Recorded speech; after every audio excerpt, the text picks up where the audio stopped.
What's going on, everybody? Welcome back to Talk About Sports with Jake. Hope we're all doing well. Shorter show this afternoon for you guys. We're gonna be covering all football today. Uh, First off, couple of we had a signing when it comes to the roster cuts. We had a quarterback battle that ended, and then we had an extension. The Carolina Panthers signed Hendon Hooker. They brought him in. Hooker was had a star senior year at Tennessee a few years ago. He tore the ACL very late in that season. Would have probably won the Heisman that year if he had not gotten hurt. I was very high on him going into the draft a few years ago. They drafted him 3 years ago in the third round. I thought he had a chance of possibly going in the first round. I truly thought he had a chance, maybe one of the best quarterbacks in that class. Trying to think back, maybe it was the 22 class. I don't think who else was in that class, but he ended up going in the third round to Detroit. I really thought they were gonna at some point give him a shot. Maybe if Jared Goff faltered, maybe in a year or two down the line, he would get a shot. Didn't happen. Obviously, they don't believe in him. They wouldn't have given Jared Goff a ginormous extension if they thought so. The injury might have ruined his career. I really would like to see him get a shot. He goes to Carolina, which isn't. I mean, Carolina is kind of where quarterbacks go would die. Sam Darnold goes there, obviously from the Jets, and he wasn't any better. As soon as he gets out of there, goes to Minnesota, becomes one of the better quarterbacks in the league. Making it to the same thing. He was in Cleveland. He gets let go, latches on in Carolina. He was really bad. Gets let go, latches on in Tampa, and ends up all of a sudden turning into a very good quarterback. And Bryce Young has obviously had a lot of struggles through his first 2 years since being the first overall pick by them. So that by that atmosphere, it's not great for Hendon Hooker. However, Bryce Young's in a position where if he struggles again this year, kind of might be looking at it like this might be a bust. They may be starting to look, possibly moving on. So, there's probably some more opportunities in Carolina. They're back up right now with Andy Dalton, who doesn't really have a whole lot left. I would not be shocked if he retires in the next year or two. So, Hendon Hooker latches on in Carolina. The Saints named Spencer Rattler their starting quarterback.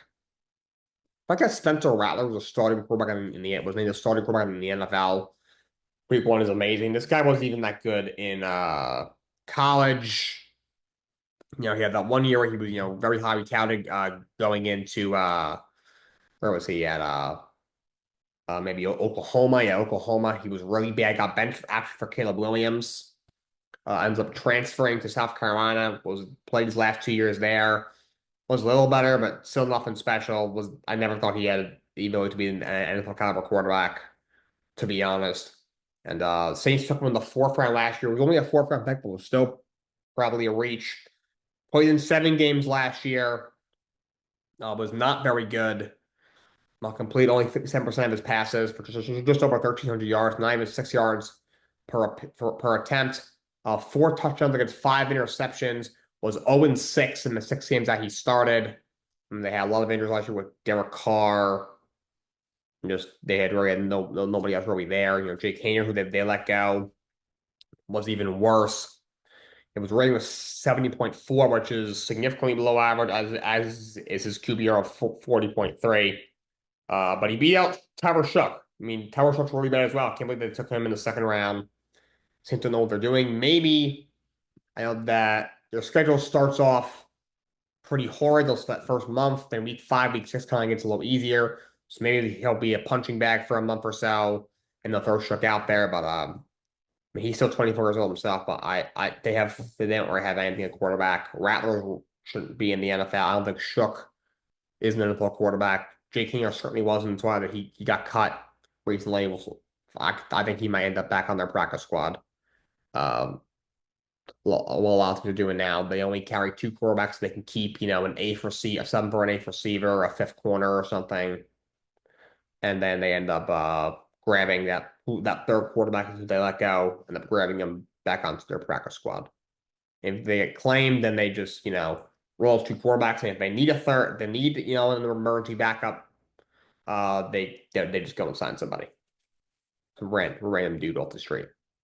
But Spencer Rattler is a starting quarterback in the NFL. What a world we live in. But Rams extend Kyle Hamilton's safety, 4 years, $100 million. Hamilton is arguably the best safety in all of football. Was a Pro Bowler in each of the last 2 years. Was first team All Pro 2 seasons ago. Last year was second team All Pro. Also finished ninth in Defensive Player of the Year voting.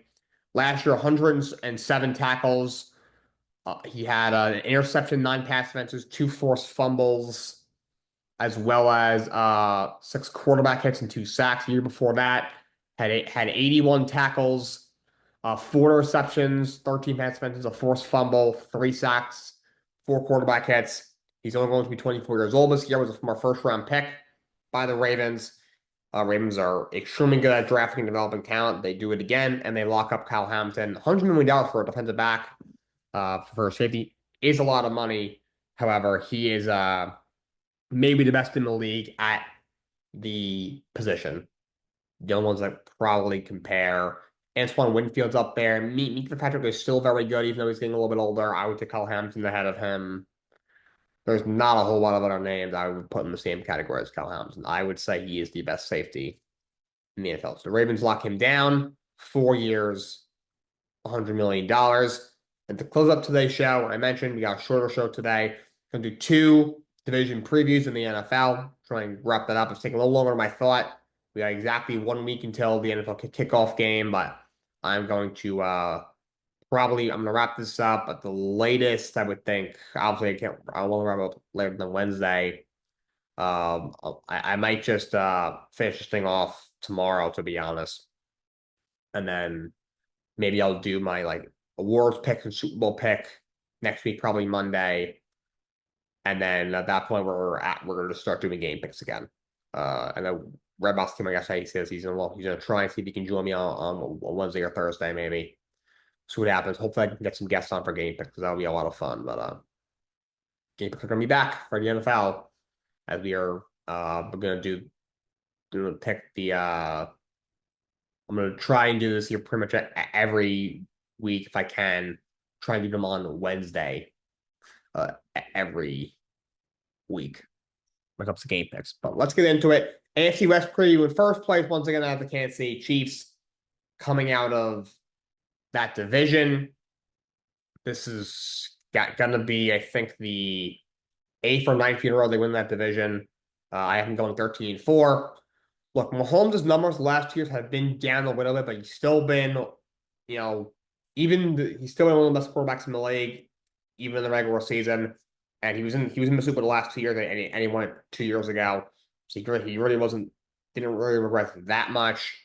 They're going to be a lot healthier this year. Isaiah Pacheco missed most of last year when he came back. He was kind of a shell of himself. He is healthy. Hollywood Brown, who only played a game or two in the regular season last year, he is healthy. That's a nice deep threat. Travis Kelce, I don't know what they're going to get out of him. He's been declining the last couple of years. He's getting much older. I do think this will be the last year of his career. Obviously, now he's engaged to Taylor Swift. Hopefully, he stays motivated for their sake. And Rashee Rice being suspended the first 6 games is a tough break. Thought we were going to get him back healthy. He tore his ACL in week 4 last year. But as long as they just hold together those first 6 weeks, having him, Hollywood Kelce with Pacheco as the lead back, is actually a really good set of weapons. And you have, maybe the most talented quarterback the league's ever seen. Offensive line, I know you lose Joe Thuney, but I like them taking Josh Simmons. Josh Simmons stays healthy. He very well might be the best tackle in the class. That kid that took Sumatala, whatever his name is, hasn't really worked out for them. You do lose Joe Thuney, but you still have Creed Humphrey, who's maybe the best center in the game. I still have Trey Smith, who's one of the best guards in the game. You gave him that huge deal. Also, they should have an offensive line that should be very good. I do think it will be better. They're still very good defensively, even with losing Justin Reed as safety position. Up front, having Chris Jones still in the middle. You have George Karlaftis. You still have Nick Bolton. Obviously, Spagnuolo is still the coordinator. So this should still be an elite team. I have no reason to think why they won't beat obviously the AFC Championship once again. In second place, I have a Los Angeles Chargers. I've been going 10-7. They didn't do as much in the offense as I thought they would, but look, you still have Jim Harbaugh, who's a really good coach. I know with the Michigan stuff going on, they're saying oh, he should still get suspended, and should it carry over now he's in the NFL? It probably should. I don't see a world where he gets suspended for the Michigan thing now that he's in the NFL. Don't see it happening. Justin Herbert, look, I think Herbert from a talent perspective is top five in the league.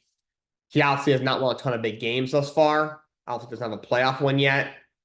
But Justin Herbert, I think, is an outstanding talent. I think he's a great quarterback. He's still one of the at least 10 best in the league right now, I would say. I've been high on him for a very long time. And look, I like them bringing back Keenan Allen down the stretch. He was very good for the Bears last year. Draft Trey Harris, who I think is pretty good. You have Love McConkey, who's an excellent slot guy. You should be able to run the ball this year. Draft on Marion Hampton in the first round. I think he's really good. Najee Harris, who was just active, just cleared, who's going to have that eye injury throughout camp. I don't expect, I guess fantasy wise, don't expect a lot from Najee Harris. It's kind of declined every year. He's going to be number two guy behind Hampton, but I do expect that offense to be better. Defensively, they are very good. Yet they're very young. They were excellent last year. They do lose Joey Bosa, but he was getting older anyway, and in terms of pile up, he wasn't a huge, huge part last year. Compared to last year's, this was a team that when they played lower competition, kind of beat up on those teams. When they played some better teams, had some more struggles. Obviously, got annihilated in the first round playoff matchup against the Houston Texans. A lot of people thought they would pull that one out on the road. Didn't happen. But I still think they're a good team. I still think they're a piece or two away. I really think they need one more big weapon for Herbert. Maybe we had another piece on the offensive line, even on defense. But this should still be a very good team.